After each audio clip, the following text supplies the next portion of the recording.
You can't just partner with the universe through avoidance. And that's where the modern spirituality and ancient spirituality completely dropped the fucking ball. I just want to get aligned. And then, no, just aligned. Okay, and then what? Then what you gonna do? Roger that, ground control. Preparing for second stage separation. Guidance systems online. When I was born, they just kind of looked at each other and they said, we think this kid is gonna know what he needs for himself more than we do. So we're just gonna love him and stay out of his way. Holy shit. Like I won the lottery. And they stuck to that. And as a result, I didn't go to school. I could have if I wanted to, but I didn't go to school. So I've never sat behind a desk. I've never been in a classroom. I've never taken a test. I don't know my IQ.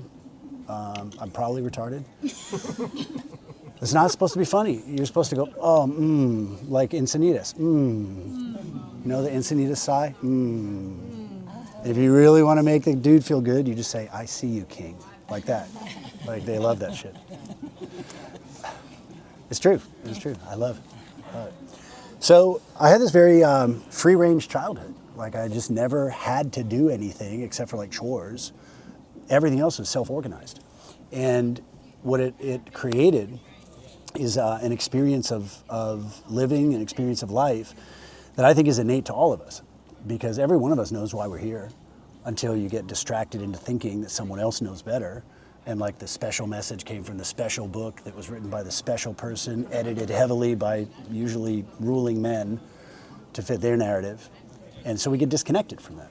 And so you put, if you took I'm all about like a French bulldog, but if you took a French bulldog and you just set it out in the woods, you know what you call a French bulldog in the woods for 5 minutes? Lunch. It cannot survive. It doesn't have the skills to survive, it doesn't have the power to survive, doesn't have anything. $5 late fee, get in here. So a domesticated animal doesn't know how to survive in the wild, even if it wanted to. It doesn't have the skills, it doesn't have the resilience, the experience. And modern day humans have been increasingly domesticated. Would you guys agree with that? Yes. Like, follow the rules, sit down, be quiet. And it's even worse if you're a member of a group that feels especially attacked, disenfranchised, especially suppressed. But there's a larger reason for that, because if you suppress a human or a group of humans long enough, they get pissed and they don't take it anymore. And then there's this internal uprising, and all of a sudden, somebody leaves a toxic relationship or they quit a shitty job. But then what? Like you can't just partner with the universe through avoidance. You can only partner with the universe through active collaboration. And so everything that we're going to talk about today is how to tune back into that original frequency, like your original essence, but not stop there. And that's where the modern spirituality and ancient spirituality completely dropped the fucking ball. Because it's like, I just want to get aligned. And then, no, just aligned. Okay, and then what? Then what you gonna do? There is nothing after that. Oh, fuck. All right, well, you're screwed. You might as well just discorporate now. Like, leave your body, because you just want to be infinite. We are here in a finite relationship with our desires. And many people don't like that word desire, especially in super spiritual crowds. Not you guys, you guys are cool, but a lot of those other spiritual crowds, so judgy. A lot of those other spiritual crowds, they don't like the word desire because they've spent so much time in their life wanting something and not getting it that they've associated wanting things with pain. How fucked up is that? That's so messed up. And so I've had some one-sided debates with spiritual teachers who are hell-bent on convincing people that the source of suffering is desire, that wanting things is the problem. So what should we do? Stop wanting. And I was at this really cool festival in Vegas called Symbiosis. Anybody ever been to that? Symbiosis. It was really good. Pyramid Lake. And I was with a buddy of mine. We were just walking around, and there's a tent, and it was the most ultra-spiritual thing ever. Everybody had the robes, and the guy had the head thing, the turban, and he was bedazzled and or bejeweled. And he was speaking in tones like this, which made me think he was Italian, but no, he's just extra spiritual. Extra spiritual. So this dude is there, super spiritual, convincing everybody that desire is the source of suffering. And everybody's like, wow, so true. So true. What's that? Linguini. Linguini. The best part is you're not sorry. So we're walking by and we're watching this guy's deal, and it's like people are feeling peaceful and they're having a good time, like awesome. And my buddy's like, let's go watch. I was like, all right. So we go in and we're standing by the back like a couple of delinquents. And then they went through some chanting, which is actually pretty cool. And then he said, are there any questions? And everybody's just like, like that. And my buddy raised his hand. And the guy says, yes, what is your question? I'm like, are you the Pope now? Like, what's going on? And my buddy says, yeah, I want to know what he thinks. And he pointed at me. And I'm like, fuck you, asshole. And I'm like, no, I actually don't have any questions. And the guy's like, well, I'm sure it came up for a reason. Like, I was like, no, believe me, I have no questions for you. And he said, well, what do you think of the message? And I'm like, I think apparently it seems useful for a lot of people. And he says, but what do you think about it? And I'm like, I think it doesn't apply to me. And he says, well, surely you must understand, or surely you must think, which in my head, I'm like, don't call me Shirley. Thank you. But then he says, surely you must think that, this works. And I was like, no, I don't actually. I said, I think desire, wanting something that you know is coming, is like the most awesome thing that you can possibly experience on this planet. And the better the thing you want, the cooler the thing you want, and the more certainty you have that it's coming, the more, can I say orgasmic? Is it too early in the event? Okay. The more orgasmic it feels, because we're literally like, I'm gonna save that part for later. It's the best feeling. Wanting something and that you know is coming is awesome. Wanting something that you don't think is gonna happen, or you think is gonna be really painful to get, that's hell. But I don't think desire is the culprit here. And the guy said, well, but don't you see how desire causes suffering? I said, I don't see that at all. I see a lack of confidence that causes suffering. I see a lack of self-belief. I see a lack of skills. I see a lack of genuine curiosity about how to get those skills. But I don't see a problem with desire. And then he kept going. And now he's trying to convince me. And I get it, because he's the speaker, and now all his people are kind of like, actually. Oh no, doubt. And I want to respect the guy. It's his room. And I was like trying to bail, but no. So then he gets into it and he starts pushing me. And he starts like trying to convince me about the message. And finally I said, here's all I'm gonna ask you. It seems to me this is a very important mission for you. And he just lights up. He goes, yes. I said, it's probably your dharma. I pulled that one out of the ether. I was like, is that the right one? And he was like, yes, he's into it, dharma. And I was like, okay. So, and it seems like it's really important for you that people understand how desire is the source of suffering. And he goes, yes, brother, yes. I said, seems really important to you. He goes, yes. I said, how important is it for you that people understand that desire is the source of suffering? And then he went a little corporate for a second. He goes, 10.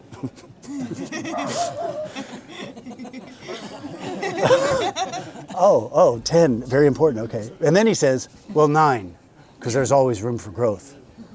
I'm like, oh, you flex it now, boy, all right. And I said, okay, so it's a 9. So it's very important for you that people understand how desire is the source of suffering. And he says, yes. I said, okay. Well, it seems to me that the desire for people to stop desiring is a very strong desire in itself.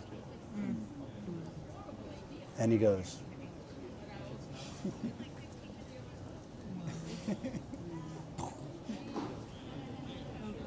and then I left because I didn't want to watch what was going to happen after that. And I feel for the dude, and I don't doubt his intent at all. Like, you could feel his heart, you could feel like how much he cared. He just opened the wrong fucking mail and took it seriously. He got the message that you're not supposed to want things because it hurts. So just unattached from desire. Maybe it's because I'm Texan, maybe it's because I'm proud American, former US citizen, but proud American. But is there anything more fun than having a target, a goal, call it what you want, an intention, and like orienting all of your energy towards bringing that thing into being? And I believe in God. If God didn't want that to be the case, sex would hurt. And I understand it can sometimes, but depends what you're into. Anyway, like, imagine if sex was like this horribly awful experience for every human being ever. There would be less humans for sure. But no, sex is like the most amazing thing we can experience, besides steak. Both at once? Just get it all. Oh, ice cream. Okay, ice cream. There you go. But have you ever had steak ice cream? Is my question. Oh, I would try. Okay, I got a recipe for you. I do, meat smoothies. It's one way to get it done. Anyway, sex is awesome. And as a result, procreation is basically guaranteed. And that's just a mirror and a model of how this whole universe works. Wanting things feels good. But we get caught up in the action part where we want something, we're inspired because somebody has it, or we experience some bullshit that's like the opposite of what we want, so now we really want the thing that we want. And then we rush off, usually kind of half-cocked and inspired, but we don't take the time to either get a mentor, get a coach, learn the skills, and then you have to go apply the skills. And when I was a kid, I was doing martial arts. I was a terrible student, but I loved it. And you're only competing with yourself. So all I knew was, yes, sir, in my little 9-year-old taekwondo uniform. I thought I was so awesome. And then I went and saw Karate Kid, first one, when it came out. And I was like, this is my church. And I loved martial arts. And then I did a tournament, because my instructor was like, you have to go to a tournament. So I go to the tournament. I was terrified. This scrawny little 9-year-old kid. I had my uniform, my belt, my little fists, pads, and it's like, got the shit beat out of me. Like 9-year-old level shit getting beat out of you. And it was awful. But something in me was like, I'm gonna do it again and I'm gonna suck less the next time. So I went to another tournament, sucked less. Then I went to a third tournament. I ended up tying for third place, lost the tie, but that's major progress.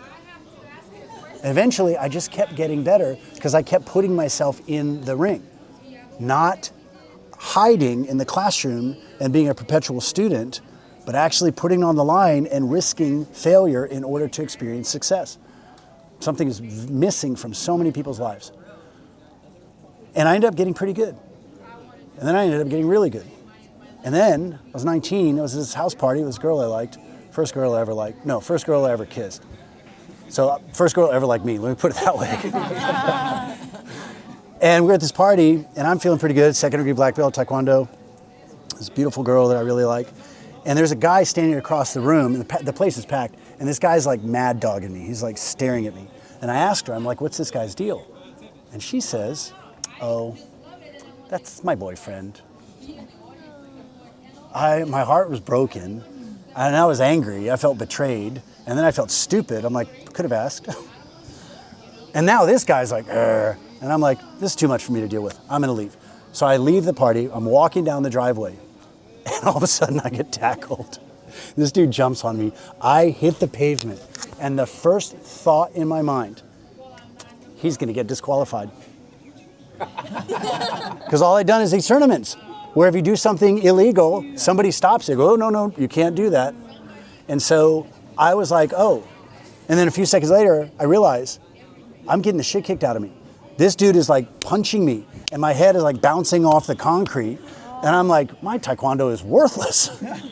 Like, this is worthless. Luckily, people pulled us apart, and I was able to like stand up, and I was like doing a little ethics check. I'm like, he started it, right? Yeah, he did. Okay. And then he starts like yelling, yeah, I'm gonna kill you. I was like, 3, 2, 1, and I just roundhouse kicked him in the head, and he just went, boom, and just fell. And then I jumped over him like a gazelle. I was so scared. I just ran, got in my car, my little Mazda RX-7, looked. He's fine. He's groggy, but he's fine. But I was devastated because my martial arts that I'd loved so much my whole life, even in tournaments, it had served me well. I had gotten some trophies, was worthless in the real world, fell apart. And as luck, fortune, fate, God would have it, that was the same time that the UFC hadn't come out yet, like Ultimate Fighting Championship, but I'd heard about it. Because one of my teachers was training with the jiu-jitsu guys in California, and he said, you got to come learn this thing called jiu-jitsu. And I'm like, that looks gay. I don't want to do it. And he's like, no, you'll like it. I'm like, that sounds gay. But okay. So I started training, and all of a sudden I was like, this is the truth. In a fight, fights are going to go to the ground. And if you don't know how to fight if you're into fighting or you want to learn how to fight, you need to be able to defend yourself on the ground. So I started training and got really good at jiu-jitsu. Plus now I was good at taekwondo. And all of a sudden my whole life just took on this other dimension. And I started competing in these awful little bar fights that there was no rules. You sign up to fight. There's a clipboard at the bar. You put your name and then you take a shot and you're like, let's go. No rules, no time limit, no weight limit, no safety equipment. You just get in there, and the joke was you win through tap, snap, or nap. Well, it was brutal, and I loved it. Not because of the violence part, that was important, but because of the reality. Like there's nowhere to hide. You find out super fast how good you are or not. So if you know you have a match like that coming up in 3 months, what do you think your life looks like? Dialed in. Like you don't drink, you don't smoke, you get really good sleep, your nutrition's dialed in, you're meditating, visualizing, and training your ass off so that when you fight, the training kicks in. And I won 9 fights, I lost 2, and the 2 that I lost were amazing. Had 2 biblical injuries. It was awesome. Had my knee shredded and then had a collapsed lung in the other one. One of the best nights of my life. It was so good. Because you learn about your body, you learn how your body heals automatically. Just let it. Talk to your body. Talk to your cells like you're the coach of a championship team. It heals. So I had all these experiences early on and developed an intimate relationship with reality. My version of it. Y'all have yours. But as I started teaching more and more people, working with tons of kids, teaching martial arts, then their families, ended up opening a bunch of schools. We taught thousands of people. I did that for 2 decades.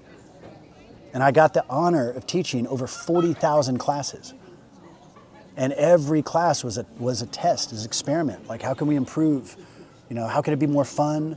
How can it be more effective? How can it be more engaging? How can we take care of people more? So it just became this whole experience of like this very intense hospitality, because they're only going to stay if they're making progress, not if they just feel good. So we have to give them challenges. And you got these little kids learning to break boards. And you got little 2, 3-year-old kids. They're wearing diapers under their little karate uniform. And they're like toddling out there, and then they're scared. And they're like, oh no. So you just sit down with them and you have like a target. Or we used x-ray paper, because when the kid kicks x-ray paper, it's like this loud sound, big return, a lot of dopamine. So the kid's there, they're like, no, no, no.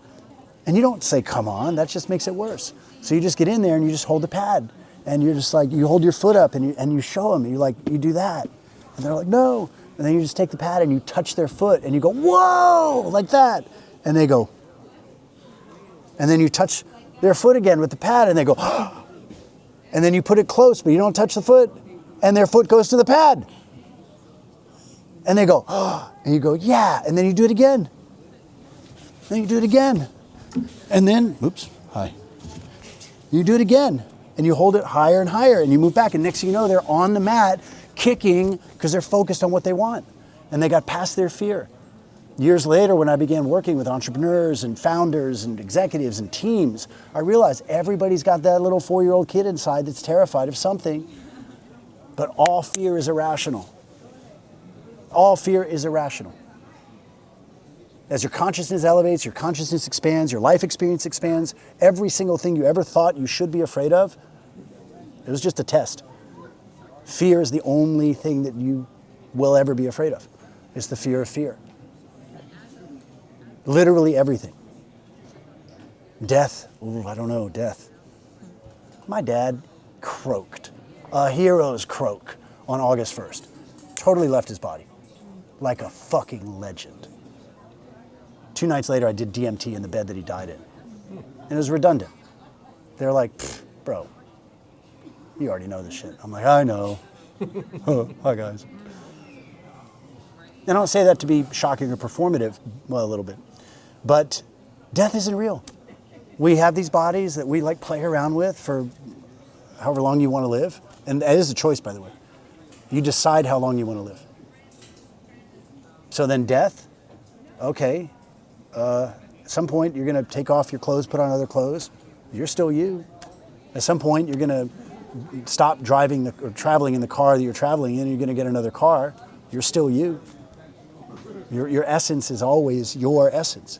More unique than a fingerprint, more unique than a snowflake. And we take on and put off these bodies, but we can't die. Holy shit, we can't die. We're deathless, we're timeless, ageless, absolute immortals. And we are at the leading edge of conscious thought because we're here in this 3D reality in order to practice thinking and practice creating through thought. There are other dimensions where time doesn't exist. Creation is instantaneous. But we get this beautiful buffer of time so that we can hopefully connect our reality, everything in our reality, with the previous manifestational output, which is what we were thinking, what we were feeling, what we were speaking. Action is the least important part of the creation equation. Most people get it backwards. They're like, what do I need to do? I'm like, you need to do nothing. That sounds stupid. I'm like, well, you're going to have to get through that because you're just going to have to do nothing for a minute. And then what? You'll find out. Yeah, but what's going to happen? You'll find out. But try this. Do nothing and just imagine that literally everything that you want is already real. It is real. It might not be in your driveway, or you might not live in it, or it might not be in your bed, or it might not be in your bank account. That doesn't mean it's not real. It is real. And if it was there right now, how would you be feeling? Oh, better. Then get there first. That's the signal the universe is responding to. Causeless joy. Indestructible enthusiasm. Reasonless optimism. And as you tap back into that frequency, this childlike, invincible frequency, everything in your life starts to change because it starts to look like that frequency. How many of you guys have kids? All right, okay. How many used to be a kid? Any former children here? Well, it's debatable. It's debatable. Yeah, it's debatable. Debatable. Yeah. So when you're a kid, hopefully you had a lot of opportunities to be bored. Because that's how you develop a personality. You develop a personality by being bored and coming up with things. And most kids are under so much surveillance. Everything is scheduled. And then when they're not scheduled, they're just like, this. And it's terrible. And then they grow up and they don't know who they are. Which is great for us coaches, isn't it? Guaranteed endless source of business. Oh, you're confused and rich? Got you. Kidding, not kidding. Who's your ideal client? Slow learners with positive cash flow.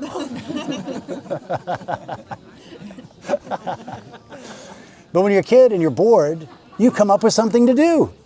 And it's awesome because you came up with it. It wasn't packaged. It wasn't shoved down your throat. You came up with it. You invented it. It came to you from the ether. You're like, oh, I want to do this thing. And it's a genuine desire. But without that benefit of getting bored and then having to come up with something to do, our creativity just stays stuck. You're sounding like that guy. Which guy? The guy. The desire guy? Once you have something that's a given has to happen. You're sounding like that guy. The desire guy? Oh, really? So Well, it has to according to who? So, oh, it worked. That was a team effort right there. Okay, you guys are the elite ones. So when you come up with something, like it comes to your mind, it comes to your heart, it comes to your body, and you're like, I want to do this. If you allow yourself to obsess over the thing that you want, it must happen. The only reason it doesn't happen is people don't commit. And then they take like a timid step and they don't, get the gold medal, and they're like, oh, maybe I'm not cut out for this. And it's like, well, if you knew what it took to get a gold medal, you wouldn't think that that was an effort. That was a step, but you got to put like 10,000 steps. The trick is, in my experience, is enjoying the process, not suffering through the process of training and preparing. Find something you love so much that time disappears while you're obsessing over it.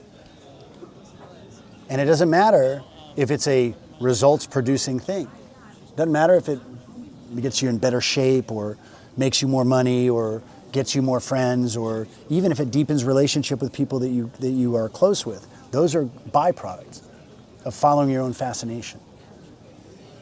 So it's so good for you to develop like weird hobbies that only you are interested in. And all that matters is the spark of interest. Is it interesting to you? And that's it. A couple of years ago, after the whole COVID thing, I got really into law for some reason. Like I heard a podcast and it was about law, and I was like, huh. But something in it was like, oh, you need to devour this. So next thing you know, I'm like 7 hours a day. I can't get enough of this stuff. Reading, and next thing you know, I'm studying like Texas Penal Code, and then like the U.S. Constitution, but like word by word, and looking up the actual definition of the word. I'm like, oh, it's right there. All persons, wait a minute, let me look it up. Person, person could mean natural living man or woman, or it could mean a corporation. Interesting. All persons, born or naturalized. Why would they have to say both? Isn't born enough? What's naturalized? Whoa, interesting. All persons born and naturalized in the United States. Let me look up United States. I'll be damned, it's a federal corporation. What? And subject to the jurisdiction thereof. Wait, why do they have to say and? Wouldn't you just automatically be subject? No, it's and you're subject. Well, what makes me subject? Oh, I knew it. Does not apply. Huh. Totally voluntary. And I stopped paying taxes. That's fucking awesome. Although I stopped in 2015. I just want to see what happened. So I stopped paying taxes. Nothing happened. And I didn't pay again the next year. Nothing happened. Now, I also don't have a corporation. It's just me. After 10 years of doing that, I did get a call from the IRS. Somebody claiming to be with the IRS. Might have been a scam. Oh, wait, redundant. But they're like, we're going to audit you for 2018. So I did a little meditation, saw this woman in my mind and imagined her. She's like a single mom. She's got 3 kids. It's this horrible job, dialing for dollars at the IRS. It's like, oh. I felt love for her, like I felt compassion. And then I called, got her voicemail. I said, I understand you're trying to contact Jesse Elder. I may be able to help you with that matter, but I never authorized that name to be used for commerce in the corporate state of Texas. So there are 7 questions you have to answer first. Once you answer those 7 questions, I'll make a decision how I'm going to proceed. Here's a number you can call. Here's the email. Look forward to hearing from you. Have a wonderful day.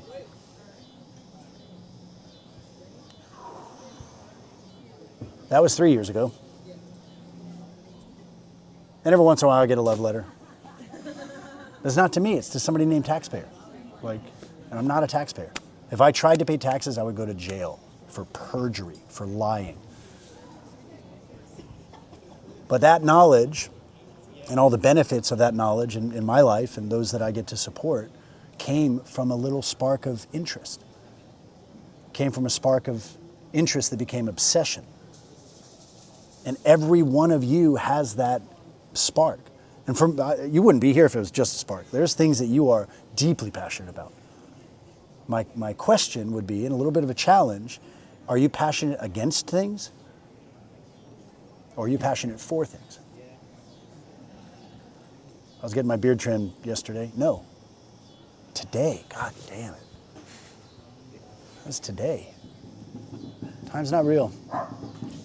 So I get my beard trimmed. Awesome lady doing it. And we're just chatting, and she mentioned that there's a protest on Saturday. And I was like, oh, what's the theme? She's like, no kings. And I was like, didn't they do that already? And she was like, he still thinks he's king. And I'm like,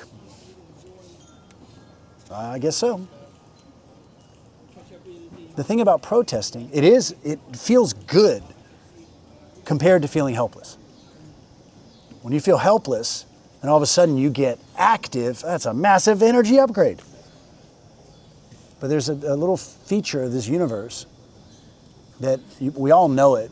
A lot of times we don't practice it. But a feature of this universe is it doesn't speak English or Spanish or Swahili or Farsi or Braille. Might speak Esperanto. Speaks Italian. There, good callback. But the universe speaks frequency. It speaks vibration. And human attention is the main thing that our reality responds to, more than any other energy in this world. But attention is, you can say, you guys have all heard this, I'm sure. You could say, no, I don't like that thing or that person or that situation. I don't like it. But you're looking at it and you're giving it your attention and you're giving it negative attention, and the universe is agnostic. The universe doesn't have right and wrong. That's a human construct. And all right and wrong is very subjective. It just means things I like and things I don't like. Difference between a terrorist and a freedom fighter is who's telling the story. Like who wrote the article that said that's a terrorist? Because all terrorists think they're freedom fighters. And all freedom fighters get called terrorists by the ones that they're terrorizing. And we do that inside ourselves, and we do that with our desires every second of every day. So when we're mad at things out there that we want to change, okay, well, what do you want it to change into? You just want it to be a vacuum? Bufo is great for that, if you're into that kind of thing, which I know this crowd is. You guys are fun. What are you pushing against? So that what? So that what? Well, we want this massive change to happen. Great. What will that look like? Tell me about it. Not this. Not this. It'll be better. Amazing. Like, well, how? Better. No kings. Yeah, there'll be no kings. Great. And then what will there be?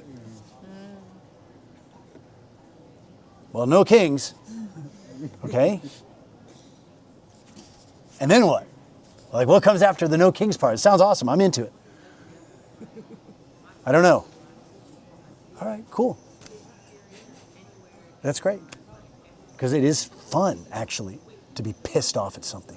It's fun to be righteous and to know you're right. Who doesn't love being right? Come on. Yeah. I knew it. Okay. So you can push against shit all you want, but every push feeds it. Imagine you got two different colored pieces of firewood. One represents everything you want and one represents everything you don't want. And you throw the negative one onto the fire. The fire gets bigger. Then you throw the positive one and the fire gets bigger. So our lives are the sum total of everything we've been thinking, feeling, and speaking. And especially imaging in our minds. And to me, mastery is no longer being a slave to reality. No longer being subject to the currents of our own emotions that come about because of things we see and hear, whether or not they even happened. I mean, I wasn't there. I mean, did Charlie Kirk get shot? I don't know. I do know that Sora came out a month later. Like, I wonder what would happen if Sora would have come out the week before. How many people would have been as rocked by that video? They've been, I don't know. And I don't care, is the truth. Because how's that going to affect me and those that I care about? And so my invitation for you guys, and I'm so appreciative just for your time and your attention and your energy, and my challenge for you guys is to, like, for the next couple of days, just think more about what you want. And you can play this little game, just journal, and just write down, say, wouldn't it be cool if? Like, wouldn't that be nice? And then write down whatever you want. And just get into the feeling of it. And yeah, do some visualization, but go hardcore visualization. Like, get in it, make it a full VR experience. And feel it and see it. Put some music, like get a good soundtrack, play good music that gets you fired up or feeling love or whatever you want. And then chill the fuck out. Like, chill out. If you're very inspired to go do something, do it, but do it with that energy. You will continue to develop such a tactical enthusiasm. You'll have so much life force energy that is just, it's magnetic. And then all you got to do is just not let it leak by talking about all the cool shit you want. Diffuses it? It totally diffuses it. It punches a hole in the field. Don't talk about it till it's done. Maybe with other people who are equally committed to not talking about it until it's done. And that mastermind effect is very powerful. And then you will naturally be drawn and be inspired to learn the skills to build the relationships that are required in order for this thing that you want to come about.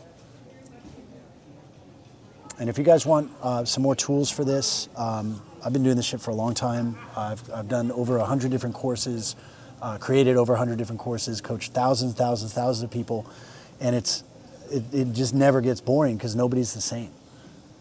Like, I've helped over 1,000 people to way more than 10 times their income.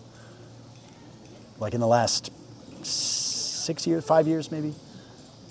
And every time it's awesome. Like, I love seeing the screenshots coming in. There's a woman who, she was charging, I think, $150 an hour. She just closed a $30,000 package. Did she get that much better at her job? No. She got better at the inner game, and she learned what to say. I have a live testimonial for you, actually. You probably don't know this. Oh, what, Lily? But I started listening to this guy talk like 10 years ago. Yeah, I remember. And I was doing massage therapy at the time, and I raised my rates from like $80 an hour to $300 an hour in like a week. Oh, yeah. So good, so good, so good. And don't you just get such a better client? Oh, totally. And also, one of the beautiful things about that too was watching anybody that I talked to, watching their mind, like, oh, that's not possible. And Yeah. now it is. Yep. I mean, this was also 10 years ago. Yeah. So it's never just about the money. It's about breaking molds of what So people good. think is available to them. Yes, so beautiful. That's awesome. Thank you for sharing that and for doing it. That's badass. Jesse, do you think we would have decentralized, tyrannical governments running the world? Some people will. If people would be ready for a decentralized, coherent governance system? It's a wonderful question. It's one of my favorite topics to think about and work on. There's a premise in there that I observed in myself, a premise in the question, and that I realized for me didn't work. And it was the idea of people. Which people? Where? And that, when we extrapolate a change that if I extrapolate a change that I can envision and I try and imagine the whole world doing it, it terrifies me because I'm just one dude and that's what I want. So I believe that we are firmly in what I've just been calling this great bifurcation between real and fake, between natural and artificial, between what has soul and spirit and divinity and what doesn't. And It's not a mass event. It's actually happening to a fraction of people rather than the masses. it will always be, like Abraham Hicks says, it's never crowded on the leading edge. So when you're just fresh in something, it's very new and it's very Wild West. So I think that maybe 30, 40, 50 years, we're gonna have two completely different forms of society. There will be super cities, 15-minute cities, maybe Agenda 2030 is going to be in full swing, and people will love it. They'll be like, ah.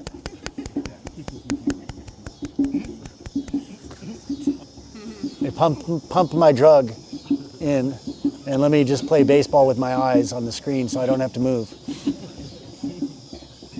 And they're going to reward you with Fed coin if your adrenaline spikes enough times every day. So, and they'll love it. Well, it's very close. But then there's other people who are going to say, "Now we're going to do our own thing." And then there's other people who are going to fight. They want that. They love revolutions, man. They love revolutions. They love protests. They love revolutions. You know what they're terrified of? Being ignored. Terrified of being ignored. The opposite of love isn't hate, it's indifference. So being indifferent, like I got that call from the IRS, they're like, "You have to do this." I'm like, "That's not me. I'm not that guy." And if you can prove that I am, and if you could show me a contract that I signed with my wet signature, great, I'm not a person, yeah. So we're gonna see more and more options to opt out. And food sovereignty, educational sovereignty, living spaces, working spaces. And I think we will see in the next, I don't know when, maybe 20 years, we will see private political parties, not public political parties. And a private political party would be a members-only collective. And instead of paying taxes, which they're no longer legally obligated to pay, they'll put those resources where it counts. And that creates an amazing opportunity for those that actually have great skills but have been undervalued or don't know how to value themselves, and there would be resources available. But it won't be like communism, because that fails every fucking time. Roger that, ground control. Preparing for second stage separation. Guidance system